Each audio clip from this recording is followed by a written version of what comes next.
कि 95% मुस्लिम अपने घरों से निकल करके चुनाव में जाते हैं और वोट दे के आते हैं। सुबह सुबह 7 बजे से लाइन चालू हो जाती है, जिसमें मुस्लिम महिलाएं, मुस्लिम पुरुष होते हैं। लेकिन हिंदू एक ऐसी नकारी और नकामी कौम है जो वोट देने के दिन सरकार द्वारा दी हुई छुट्टी के दिन भी पिकनिक करने चला जाता है और रिटर्न आने के बाद गाली देता है, मोदी सरकार ये नहीं कर रही है, वो नहीं कर रही है, ऐसा नहीं हुआ, वैसा नहीं हुआ, ये तकलीफ है, वो तकलीफ है। तो ये सारे मिलने वाले लोग आकर के कहते हैं कि भारत में भी बांग्लादेश जैसी परिस्थितियां हो सकती हैं। तो कौन है जो उनको मुंह में ये पिला करके बोल देता है कि बाहर जाके उल्टी कर देना, ये कि भारत की स्थिति बांग्लादेश की, भारत की स्थिति बांग्लादेश जैसी नहीं हो सकती है, उसका कारण है। नमस्कार, नमो नारायण।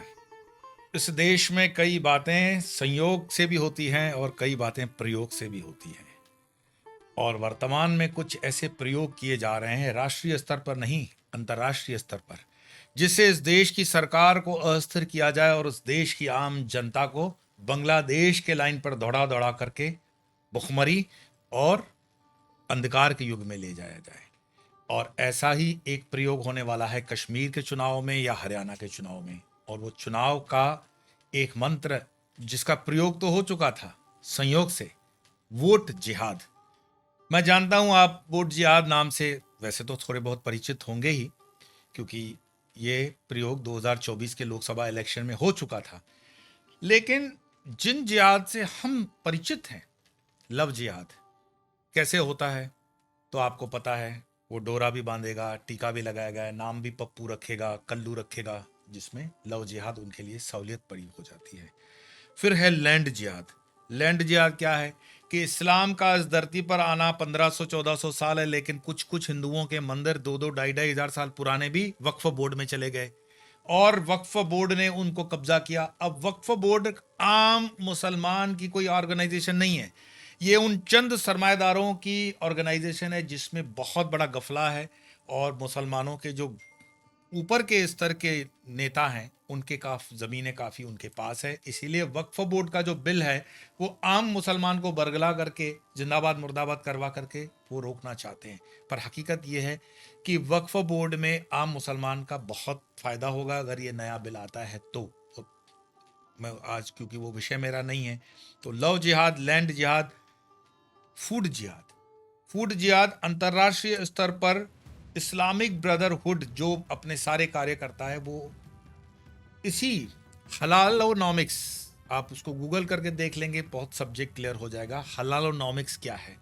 तो हलालोनॉमिक्स से आप सोचेंगे कि हिंदुस्तान में, मैं हमेशा कहता हूं कि हिंदुओं जरा तो जागो, हलाल का भी खा के तुम्हें मलाल नहीं है और फिर तुम पूछते हो कि क्यों हम ये सब हो रहा है। इस चीज को समझो। तो 3 जिहाद तो हो गई। चौथी जिहाद दी हमारे कांग्रेस के वरिष्ठ नेता सलमान खुर्शीद की भतीजी मारिया आलम ने। कब दी ये जो वोट जिहाद का कंसेप्ट किसने दिया? सलमान खुर्शीद की भतीजी ने। सलमान खुर्शीद मंच में बैठे हुए हैं, आप वो वीडियो सब देखेंगे ध्यान से, मैं सब बताऊंगा। और वो अपने वाणी के द्वारा मुसलमानों को जो संदेश दे रही है, आप पहले उसको सुन लो। बहुत अकलमंदी के साथ, बहुत जज्बाती ना होके, बहुत खामोशी के साथ एक साथ होके वोटों का जिहाद करो, क्योंकि हम सिर्फ वोटों का जिहाद कर सकते हैं और इस संगी सरकार को भगाने का काम कर सकते हैं। उत्तर प्रदेश में लोकसभा चुनाव की लड़ाई अब वोट जिहाद पर आ गई है। लोगों को, खासकर मुस्लिमों को वोट जिहाद के लिए उकसाने वाली अखिलेश की ये नेता खुद तो इस जिहाद के झमेले में बुरा फंस ही चुकी है। साथ ही साथ राहुल गांधी के वरिष्ठ लीडर सलमान खुर्शीद के लिए भी उन्होंने नई मुसीबत खड़ी कर दी। सपा नेता मारिया आलम और कांग्रेस नेता सलमान खुर्शीद के खिलाफ फर्रुखाबाद में केस दर्ज हो गया है। दोनों पर धार्मिक आधार पर वोट मांगने का आरोप है। अब इसमें स्पष्ट वो कह रही है कि हमें गुपचुप तरीके से वोट की जिहाद करनी पड़ेगी, केंद्र सरकार को अपने पैरों पे लाना पड़ेगा, ब्ला ब्ला ब्ला, जो चीजें आपने सुनी। और इसमें सलमान खुर्शीद भी कहा जाता है कि मंच पे थे। वो सपा की कैंडिडेट है, समाजवादी पार्टी, और फर्रुखाबाद चुनाव का वो मंजर है। लेकिन मैं पूछता हूं, अगर यही चीज हिंदू नेता करता, दक्षिण के जो हमारे राजा जैसे हैं नेता जो हिंदुत्व के ऊपर प्रखरता से बोलते हैं, तो ये ओवैसी तो बिल से निकल निकल के बोलता है कि ये गलत है, सेक्युलर राज्य में ऐसा नहीं होना चाहिए। तो इस चीज का कौन से मुसलमान नेता ने खंडन किया, विरोध किया और कहा कि नहीं, यह गलत हो रहा है? मैं आपके सामने ये प्रश्न लगाता हूं देखने वालों के कि कभी तो जागो, कभी तो आंखें खोलो, हो क्या रहा है इस देश के अंदर? मुसलमान के लिए अलग कानून, हिंदू के लिए अलग कानून। तो वोट जिहाद का कंसेप्ट दिया सलमान खुर्शीद की भतीजी ने। आप पूछोगे तो ठीक है ना, भतीजी ने कर दिया। सलमान खुर्शीद, आप जानते हो सलमान खुर्शीद कौन है? सलमान खुर्शीद प्रतिष्ठित सुप्रीम कोर्ट के वकील, जहां तक मेरा ज्ञान है, लेकिन उससे ज्यादा भारत के विदेश मंत्री भी रह चुके हैं। विदेश मंत्री। वैसे इस परंपरा में, जो जिहादी परंपरा में आप देखोगे तो हमारे एक उपराष्ट्रपति रह चुके हैं, हामिद अंसारी। अभी तो आपकी स्मृति से यह नाम निकल गया होगा। हामिद अंसारी को गूगल करके आप देख लेना। हिंदुस्तान की रॉ के कई एजेंटों का मरवाने का उनके सर के ऊपर आरोप है ईरान के अंदर, जब वो राजदूत थे। और हमारी बहन मायावती का एक वीडियो है, गूगल करके देख लेना। हामिद अंसारी एक ऐसे उपराष्ट्रपति रहे राज्यसभा में जो नमाज पढ़ने के लिए 2 घंटे संसद नहीं चलाते थे, ऐसा मायावती जी का आरोप भी है। तो इनका मुख और इनका मन कभी एक नहीं हुआ। हिंदुस्तान का आम मुसलमान हिंदुस्तान के साथ अच्छी तरह से चलना चाहता है, लेकिन इनके जो ये पढ़े लिखे सो कॉल्ड नेता होते हैं, जो होते तो सूट कोट में हैं जिन्ना की तरह, लेकिन ये जहर उनके मनों में डाल देते हैं। तो ये सलमान खुर्शीद कौन है? मैंने बताया कि विदेश मंत्री रह चुका है। आप सोचो, अगर मेरी हाजिरी के अंदर कोई इंसान गलत बोल रहा है तो शायद मैं मंच पे खड़े होकर कह सकता हूं, अगर उसी समय मेरा विवेक जाग गया कि भाई आप गलत बोल रहे हो, ये वोट जिहाद गलत बोल रहे हो। मानो वो नहीं मैं बोल पाया हूं तो प्रवचन उसके समाप्त होने पर भी मैं बोल सकता हूं कि मैं ऐसे सहमत नहीं हूं, उसी समय गलत बोली है ये। लेकिन ऐसा कुछ भी नहीं होता है, और अगर हुआ भी होगा तो उसका कोई मायना नहीं है। वोट जिहाद तो आपने देखा यूपी के अंदर 30 सीटों में कैसे कर दी गई। आपने देखा वोट जिहाद कहा जाता है, स्मृति ईरानी के सीट पर जो पूरा वोट का खेल हुआ वो वोट जिहाद का तरीका था। लेकिन हिंदू ऐसी कौम है, मैं एक सर्वे पढ़ रहा था कि 95% मुस्लिम अपने घरों से निकल करके चुनाव में जाते हैं और वोट दे के आते हैं। सुबह सुबह 7 बजे से लाइन चालू हो जाती है, जिसमें मुस्लिम महिलाएं, मुस्लिम पुरुष होते हैं। लेकिन हिंदू एक ऐसी नकारी और नकामी कौम है जो वोट देने के दिन सरकार द्वारा दी हुई छुट्टी के दिन भी पिकनिक करने चला जाता है, और वोट तो करता नहीं, और रिटर्न आने के बाद गाली देता है, मोदी सरकार ये नहीं कर रही है, वो नहीं कर रही है, ऐसा नहीं हुआ, वैसा नहीं हुआ, ये तकलीफ है, वो तकलीफ है। भाई जब मौका मिल रहा है तुम्हें वोट करने का तो उस दिन पिकनिक करना जरूरी है। तुम किन देशद्रोहियों के कहने में आ जाते हो कि लॉन्ग वीकेंड है, हम निकलते हैं, घूमते हैं, वोट हमारे एक वोट से क्या होता है? लोकशाही के अंदर एक एक वोट की कीमत होती है, और उस कीमत को आप समझो। तो समझो कि वोट जिहाद क्या है, कैसा है। इसको अगर मैं आपको कहूं कि वोट जिहाद को अगर आपको समझना है तो मेरे से ज्यादा ज्ञानी है सुधांशु त्रिवेदी जी।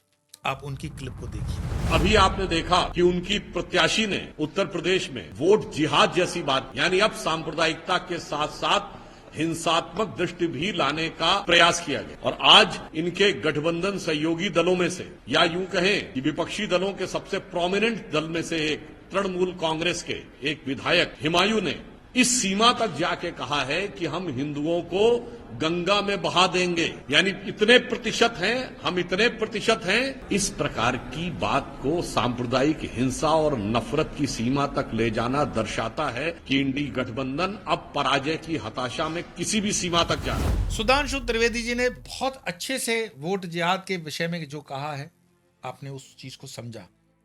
लेकिन वोट जिहाद यहां तक रुकता नहीं है, यह हिंदुस्तान का प्रॉब्लम नहीं है। वोट जिहाद इस वक्त पूरे दुनिया में हो रहा है। आज ब्रिटेन जिन आग की लपटों में जल रहा है, या आप देखोगे कि जिन लपटों से फ्रांस के अंदर यह आग लगी हुई है के कारण यूरोप के और देश प्रताड़ित हो रहे हैं, वो तो हैं ही। लेकिन अमेरिका में नवंबर में चुनाव होने वाला है और ये आग अमेरिका तक पहुंच चुकी है। तभी ट्रंप को इसी वोट जिहाद के लिए कहना पड़ता है। आप ट्रंप को सुनिए, ट्रंप क्या कहते हैं। We've seen what happened when Europe opened their doors to jihad. Look at Paris. Look at London. They're no longer recognizable. And I'm going to get myself into a lot of trouble with the folks in Paris and the folks in London. But you know what? That's the fact. They are no longer recognizable, and we can't let that happen to our country. We have incredible culture, tradition. Nothing wrong with their culture, their tradition. Can't let that happen here, and I'll never let it happen to the United States of America. Trump का एक ही स्पष्टीकरण है, बिल्कुल स्पष्ट तरीके से बोलते हैं। वो हमारे हिंदू नेताओं की तरह ललड़ चप्पड़ नहीं बोलते हैं। ट्रंप का आप वीडियो देखेंगे गूगल करके, वो बोलता है I am proud Christian and you are a good Christian, I am also good Christian, you have to vote for me, Christians have to vote for me। आप विश्वास करो कि अगर हिंदुस्तान के अंदर कोई बोले कि मैं एक अच्छा हिंदू हूं, और कुछ गलत नहीं बोल रहा है वो, कि मैं एक अच्छा हिंदू हूं और आप भी एक अच्छे हिंदू हो, आपको मुझे वोट देना चाहिए, तो उसकी सुप्रीम कोर्ट से क्या आ जाएंगे पेपर्स, खुद सोच लो। इलेक्शन कमीशन से क्या आ जाएंगे, सोच लो। लेकिन आपने कभी सुना है वोट जिहाद के ऊपर सुप्रीम कोर्ट के द्वारा कोई टिप्पणी आई हो? वोट जिहाद के ऊपर इलेक्शन कमीशन की कोई टिप्पणी आई हो? वोट जिहाद के ऊपर इन इंडी नेताओं की गैंग का कोई स्टेटमेंट आया हो? नहीं आएगा। क्यों नहीं आएगा? उसका कारण बताता हूं। क्योंकि इस वोट जिहाद से फायदा किसको पड़ रहा है? सबसे ज्यादा फायदा किसको है? इस वोट जिहाद से सबसे ज्यादा फायदा बार्गेनिंग का मिलता है तो कांग्रेस को मिलता है। और अभी मुंगेरी लाल के, जिसको सपने कहते हैं ना, मैं खड़गे का वो भाषण देख रहा था कि अगर हम कश्मीर जीत जाएंगे तो पूरे हिंदुस्तान पे कब्जा कर लेंगे। क्यों? हिंदुस्तान के रहने वाले तुम्हें गेटे बकड़े कुत्ते बिल्ले दिखते हैं जिसपे तुम कब्जा करोगे? अरे हिंदुस्तान का हिंदुस्तानी कब्जे करने के लिए तुम्हारा कोई पाला हुआ कुत्ता है जो तुम कब्जा करोगे? हम इस देश के मतदाता हैं, तुम कब्जा क्या करोगे? तुम्हारी 7 पुश्तें कब्जा नहीं कर सकती। आप मेरे शब्दों से थोड़ा सा हो सकता है आहत होते हो, देख लीजिए वो क्या कहते हैं। जम्मू कश्मीर की चुनाव अगर हम जीतेंगे तो सारा हिंदुस्तान हमारे कब्जे में आएगा। मैं इसलिए कह रहा हूं कि राहुल जी भी उन्होंने स्पष्ट कहा कि मेरा रिश्ता जम्मू कश्मीर से है।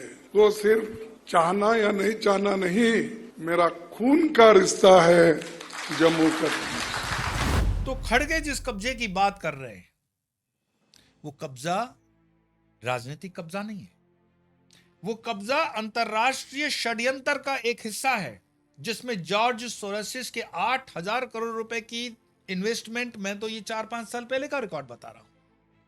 आप सोचो, अचानक से अमेरिका के कॉन्सुलेट वाले इतने एक्टिव हो जाते हैं कि हर 4-5 दिन में वो नेताओं से मिलने लगते हैं। कौन से नेताओं से? जो भाजपा के खिलाफ है। ओवैसी से वो मिलते हैं, चंद्रबाबू नायडू से वो मिलते हैं, चिराग पासवान से शायद वो मिलते हैं, कश्मीर के नेताओं से वो मिलते हैं, राहुल गांधी से भी मिलना होगा तो उनसे मिलते हैं। क्यों? और किसानों के नेताओं से भी वो मिलते हैं। और ये सारे नेता उन अमेरिकन से मिलने के बाद बाहर आकर के एक स्टेटमेंट देते हैं, ध्यान दीजिएगा। ये सारे मिलने वाले लोग आकर के कहते हैं कि भारत में भी बांग्लादेश जैसी परिस्थितियां हो सकती हैं। तो कौन है जो उनको मुंह में ये पिला करके बोल देता है कि बाहर जाके उल्टी कर देना, ये कि भारत की स्थिति बांग्लादेश की होगी? भारत की स्थिति बांग्लादेश जैसी नहीं हो सकती है। उसका कारण है, भारत हिंदू बहुल्यता का देश है। यहाँ हिंदुओं की बहुतियात है, यहाँ पर वो जाहिलों की नहीं है बहुतियात। यहाँ पर अगर सुप्रीम कोर्ट अपने फैसले मनवा सकता है तो यूं, इसका कारण कि हिंदू बहुतियात है, हिंदू को बुद्धि है, विवेक है, विचार है, और उसके अंदर सब्र है, धैर्य है और राष्ट्रीयता का भाव है। हिंदू बहुतियात है, इसीलिए पुलिस अपना यहां काम कर रही है, आर्मी अपना काम कर रही है, इसरो से लेकर के बाबा एटॉमिक रिसर्च सेंटर वाले काम कर रहे हैं। नहीं तो कब के आतंकवादी जो होते हैं ये हथियार चुरा करके मार्केट में बेच दिए होते। मुझे कोई बहुत अच्छा मित्र बता रहा था, पाकिस्तान के आधे से ज्यादा न्यूक्लियर वेपन ओपन मार्केट में बिक चुके हैं और उनके ही कर्नल जनरल ने बेच दिए हैं। अब जो भी है वो हवाबाजी है कि हमारे पास हथियार है नहीं, और डेड और एक्सपायरी डेट का माल कुछ वो बांग्लादेश को भी बेचेंगे। भारत के अंदर ये नहीं हो सकता है। भारत के अंदर इसलिए नहीं हो सकता है क्योंकि भारत का हिंदू देश प्रेमी है, राष्ट्र प्रेमी है, सनातन प्रेमी है। भारत का आम मुसलमान भी देश प्रेमी है। लेकिन भारत के अंदर जो मैं हमेशा कहता हूं 3 करोड़ पाकिस्तानी और 2 करोड़ बांग्लादेशी, ये 5 करोड़ गद्दार इस देश में अभी भी फैले हुए हैं। ये हमारे सबसे पहले देश के द्रोही है, देश के दुश्मन है। सरकार को भी सावधान होना चाहिए और आप लोगों को भी सावधान होना चाहिए। मैं अब आऊंगा कि हर चीज की जवाबदारी होती है, जैसे कि मानो आर्थिक है, राजनीतिक है, सामाजिक है। मैं धर्म के प्रति अगर कहूं कि धर्म का इसमें कितनी जवाबदारी पूर्वक हम अपना रोल निभा सकते हैं, तो हमारे आदरणीय है, पूज्य है, वंदनीय है आदि शंकराचार्य। आदि शंकराचार्य जी के जो परंपरागत शंकराचार्य है, मैं फर्जी शंकराचार्यों की बात नहीं करता हूं, मैं शादी में ठुमके लगाने वाले शंकराचार्यों की बात नहीं करता हूं, मैं बात करता हूं जो जेन्युइन शंकराचार्य हैं, उन्हें वयोवृद्ध सबसे सम्मानित हमारे पुरी शंकराचार्य निश्चलानंद सरस्वती जी महाराज जी की आप ये टिप्पणी सुनिए।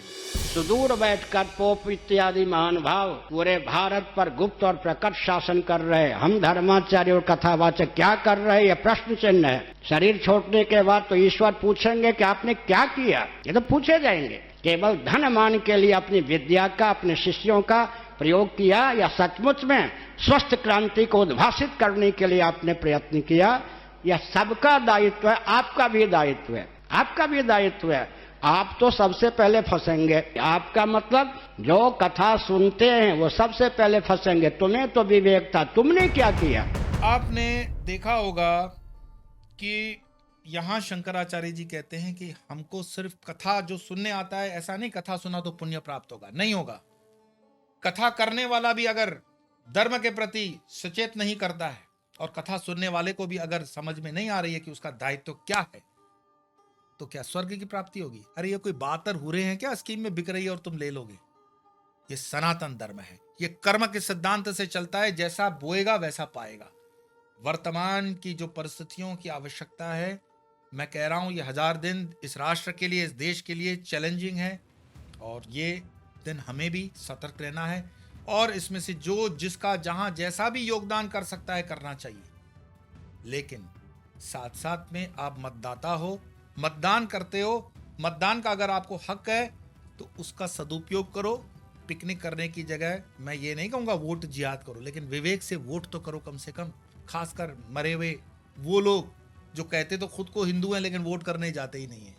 आपको वोट करने जाना है, चाहे वो कश्मीर हो, चाहे वो हरियाणा हो, आने वाले दिनों के अंदर झारखंड है, महाराष्ट्र का चुनाव है। लेकिन ये याद रखना, जो तुम्हारे साथ है, तुम्हारे धर्म के साथ है, वो तुम्हारा है। जो तुम्हारे धर्म के साथ नहीं, जो तुम्हारे धर्म के विचार के साथ नहीं, वो तुम्हारा नहीं हो सकता। वो राहुल गांधी को देख रहे हो कश्मीर में, अब जाकर के उसको खाला याद आती है कि मैं तो कश्मीरी हूं, मेरा तो खून का रिश्ता है। अब मुझे बताओ कैसा खून का रिश्ता है भाई? अब्दुल्ला है, नेहरू का अब्दुल्ला से खून का रिश्ता कैसे जोड़ोगे तुम? तो वो जो चल रही है वो सोशल मीडिया पे, उनको विश्वास कर लेना चाहिए क्या कि वहां पे भी कुछ गड़बड़ की थी उसने? कुछ चीजें हम मर्यादा में ज्यादा खोल के नहीं बोलते हैं कि आप बहुत सजग हो, समझदार हो, पर जब तक आप सजग समझदार होकर के काम नहीं करते हो तब तक राष्ट्र में जो आवश्यकता है उसको नहीं होती है। मेरा वीडियो समाप्त करने से पहले आपको एक निवेदन है कि चूंकि ऐसे वीडियो को दबाया जाता है, आप वीडियो देखेंगे और न कहने वाले शब्द भी कह रहा हूं कि लाइक करोगे, फॉरवर्ड करोगे, तो इस वीडियो को उन तक पहुंचाना बहुत जरूरी है जिनको वोट करना है।